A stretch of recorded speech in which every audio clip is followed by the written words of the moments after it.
A new generation of parents is taking solutions from the workplace and transferring them to the home, and with great results. Parenting expert AMY McCREADY is here to show us how using business strategies with our families will improve communication, reduce stress, and make family life more fun. So happy to talk about this, Amy. No, I'm happy to be here to talk about it. Yes, so let's start with the three essential pillars for business that can lead to success. Well, think about well-run companies have good systems in place for communication, for accountability, and for empowerment. And why not bring those principles to our family life to reduce stress and make things run smoothly and help kids grow up to be independent and responsible and self-sufficient? It all makes sense. It does make so much sense. You believe that every member of the family should have a job description. Yes, and this sounds a little crazy when you think about it at first, a job description for a kid, but why not? Let's have everybody be very clear about what they're responsible for.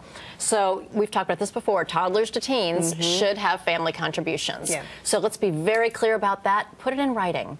For little kids, you can put it in pictures. And then make sure that the daily routines are all, also very clearly set out, and kids can follow it. They manage their own day, basically. So you don't have to do a lot of nagging and reminding, and they can feel very empowered and independent. Even a 3-year-old can participate in this. Absolutely. With pictures, of course, on their checklist, and they have jobs that they're responsible for every day. That really gives them a sense of, you know what, I make a difference around here. I'm going to try this. Okay, family meetings are a good idea, aren't they?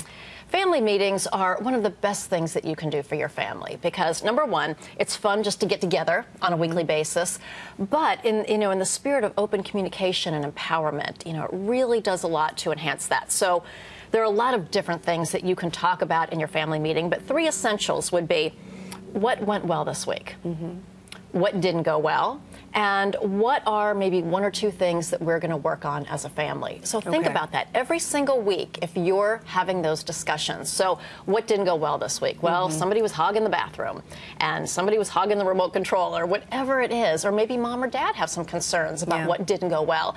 That's a great forum for problem solving, and of course you as the parent could say, well, this is what we need to do. But why do that? Give the kids the opportunity to decide. Let them come up with a plan and empower them to put things in place that can make the situation better. And that helps them with the critical thinking skills, doesn't it? We talk about teenagers who are not responsible and they're not good problem solvers. Well, if we start that at home when they're very young, that just becomes the way they operate. And when they're at school and when they're at their first job or their real job one day, these skills will just come naturally to them. Okay, we had these family meetings in my house when I was growing up, and I dreaded them. How can we make them fun? Well, I'll bet the reason you dreaded them was probably because one, it was about handing out chores, right? Yes, and talking about homework and grades. Exactly. And the family meeting was probably parent-led. Yes, absolutely. So if you allow it to be kid-led, so take turns every week. Everybody gets a chance to be the meeting leader. And you give them jobs, and it's really their meeting, it's not yours. There's this expression that goes, you'll never get buy-in without weigh-in. And isn't that true? It is. If they're weighing in on family decisions, no, of course you're still the parent, but if they're involved in a lot of that decision-making, you're going to get a lot more buy-in, and it's going to go more successfully. Excellent. Amy, thank you. Thank you. We'll be right back.